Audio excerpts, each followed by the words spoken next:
Good morning, students. I am Shomajit sir. So today we'll continue with the chapter biotechnology, that is principles and processes. So today we'll discuss on the topic cloning vectors. So first we'll discuss the features required for cloning into a vector. So we'll take a common example of a cloning vector, that is PBR322. It's present in E. coli. So in order to be a cloning vector, what are the features they should have? First one, they should have a origin of replication, that is ORI. Next, they should have a selectable marker, that is a marker gene. Third, they should have a cloning site. And fourth, they should have a vectors for cloning gene in plants and animals. Okay, so you can see in PBR322 there are restriction sites. Okay, so you can see in PBR322 we have ampicillin resistant, tetracycline resistant, Hain tree. Okay, so Hain tree is there, EcoRI is there, VAM-H1 is there, SAL-I is there, PVU2 is there, PSTI is there, CLAI is there, as well as they have an origin of replication, as well as they have antibiotic resistant genes, that is ampicillin and tetracycline. Okay, so they have an antibiotic resistant gene, that is ampicillin and tetracycline, as well as they have ROP, that is it codes for protein involved in the replication of plasmids. So first one we'll discuss about ORI, that is origin of replication. So what is origin of replication? You can see in the picture right hand side, ORI is given on the left hand side, that's blue in color. So it is what is origin of replication? It is a sequence where replication starts. So a piece of DNA linked to ORI can replicate within the host cell, okay, as well as it also controls the copy number of linked DNA. So for getting many copies of target DNA, it should be cloned into or cloned in a vector whose origin supports high copy number. So next you see selectable marker, that is a marker gene.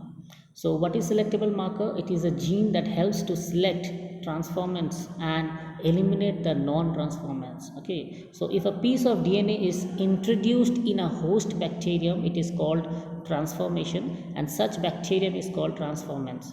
So if transformation does not takes place, it is non-transformant. So if transformation does not takes place, it is non-transformant. Okay, so you can see PBR322 strain on top, that E. coli containing vector PBR322. Then we have a recombinant plasmid and E. coli host cell, and we have a transformed cell. Next, the selectable markers of E. coli include genes encoding resistance to antibiotics like ampicillin, chloramphenicol, tetracycline, kanamycin are there, etc. So normal E. coli cell have no resistance against these antibiotics. So again I repeat, normal E. coli cell have no resistance against these antibiotics. Now cloning sites. To link the alien DNA, the vector needs a single or very few recognition site for restriction enzyme. More than one recognition site generates several fragments. It complicates the gene cloning. Okay, it complicates the gene cloning. Next, we have continuation of cloning sites. You can see do. Next point is ligation of alien DNA is carried out at a restriction site present in one of the two antibiotic resistant gene. Example, ligation of foreign DNA at BAM-H1 site of tetracycline resistant gene in vector PBR322. As a result, recombinant plasmids is formed. If ligation does not occur, it is non-recombinant plasmid. So this picture you'll have to memorize, you'll have to draw it, practice it. Okay, the PBR322 plasmid. Next is cloning site. So when a foreign DNA is inserted within a gene of bacteria, that gene is inactivated. It is called insertional inactivation. Here the recombinant plasmid lose tetracycline resistance due to insertion of foreign DNA. So when the plasmids are introduced into E. coli cell, three types of cells are formed. So you can see transformed cell and non-transformed cell. Now it's placed in a nutrient medium, okay, with ampicillin resistance. So now the cells become ampicillin resistant clonies. So you can see a master plate from where three different types are formed. One is non-transformed, then transformed with non-recombinant vector, and transformed with recombinant vector. So what is non-transformants? So they have no plasmid, so they are not resistant to either tetracycline or ampicillin. Next is transformant with non-recombinant plasmid. They are resistant, but okay, so they are resistant to both tetracycline and ampicillin. But transformant with recombinant, they are resistant only to ampicillin. Okay, so if transformation with recombinant, so they are transformant only to ampicillin. But if transformant without recombination or recombinant plasmid, they are resistant to both tetracycline and ampicillin. So recombinant plasmid can be selected out from the non-recombinant one by plating the transformant on amplicin medium. Hence the transformant are referred or hence the transformant are transferred on tetracycline medium. The recombinant grow in ampicillin medium but not in tetracycline medium, but non-recombinant grow on medium containing both the antibiotics. So you can see rDNA, Tate genes inactive recombinant, okay, Tate genes active non-recombinant.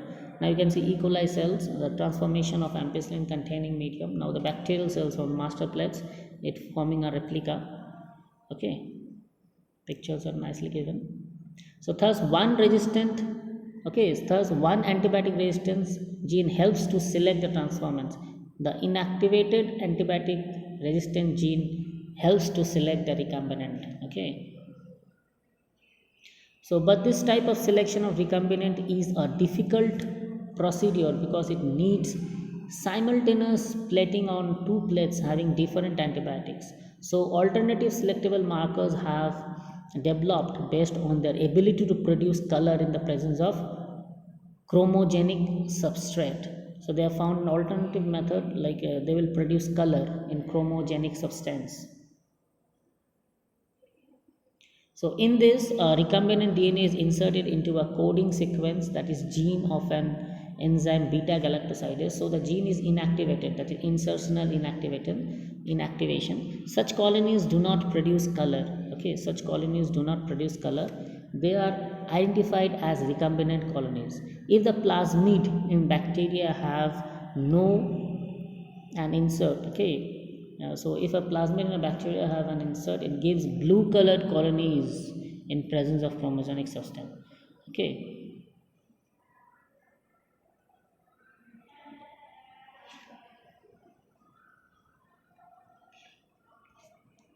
so you can see the blue colors if there is a plasmid. So if the plasmid in a bacteria have a number of inserts, it will give a blue color. You can see the blue color colonies and the white color colonies of bacteria. Okay, so you can see here foreign DNA, then plasmid vector, then you can see insert with lag gene and no insert, then in chromogenic substance white colored gives. So a gene having lag z will give white color and no insert will have a blue colors. Okay, okay, so blue color will be produced if there is no color. Okay, so blue color will be produced on chromogenic substance if there is no insert, whereas in chromogenic substance if there is an insert of lag z gene, then white color colonies are formed. Next is features required for cloning into a vector. So vectors for cloning gene in plants and animals. So genetic tools of some pathogen is transformed into useful vectors for delivering genes to plants and animals. Example, Agrobacterium tunificans, a pathogen of many dicot plant. Next is retrovirus. So you can say Agrobacterium tunificans and retrovirus.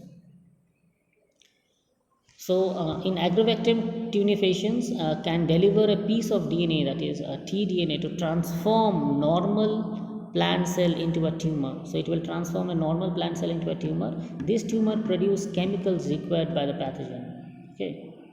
So, tumor-inducing or TI plasmid of Agrobacterium tunificans is modified into a cloning vector which is not pathogenic but can use the mechanism to deliver gene of interest into plants. So, you can see the TI plasmid, tDNA and chromosomes.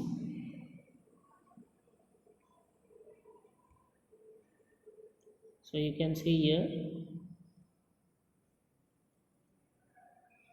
So, retroviruses, so vectors for cloning gene in plants and animals, you can see Retroviruses in animals can transform normal cells into cancerous cell. So retroviruses in animals can transform normal cell into cancerous cell. So they are used to deliver desirable genes into animal cell. Okay, so they are used to deliver desirable genes into animal cell. So you can see proto-oncogenes and infection of retrovirus, then oncogene is formed and cancerous cell. Third is competent host for transformation with recombinant DNA. You can see since DNA is a hydrophilic molecule, it cannot pass through the cell membrane. So the bacterial cell must be made competent to take up alien DNA or plasmid. For this, bacterial cells are treated with a specific concentration of a divalent cation, that is calcium. So DNA enters the bacterium through the pores in the cell wall. Okay, so you can see the bacterial cell and the bacterial genome DNA, non-transformed bacteria, then the plasmid is done in calcium fluoride treatment. Now the competent cell is being formed, and under heat shock for 2 minutes in 42 degrees Celsius, plasmid transported into inside the cell. Okay, or transported into the cell. So these are transformed bacteria. Previously this bacteria did not have a plasmid, now it has a plasmid after giving a calcium fluoride treatment and a heat shock for 2 minutes. So such cells are incubated with recombinant DNA on ice, then they are placed briefly at 42 degrees Celsius heat shock and then put back in ice. This enables the bacteria to take out the recombinant DNA. Okay, so this is a very important transformation of bacteria.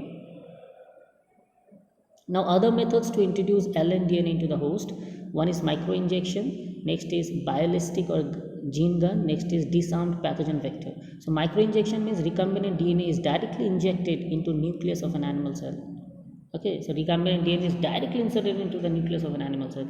And what is ballistic or gene gun? Cells are bombarded with high velocity micro particles of gold or tungsten coated with DNA. This method is suitable for plants. Okay, and disarmed pathogen vector, when it infects the cell, transform recombinant DNA into a host.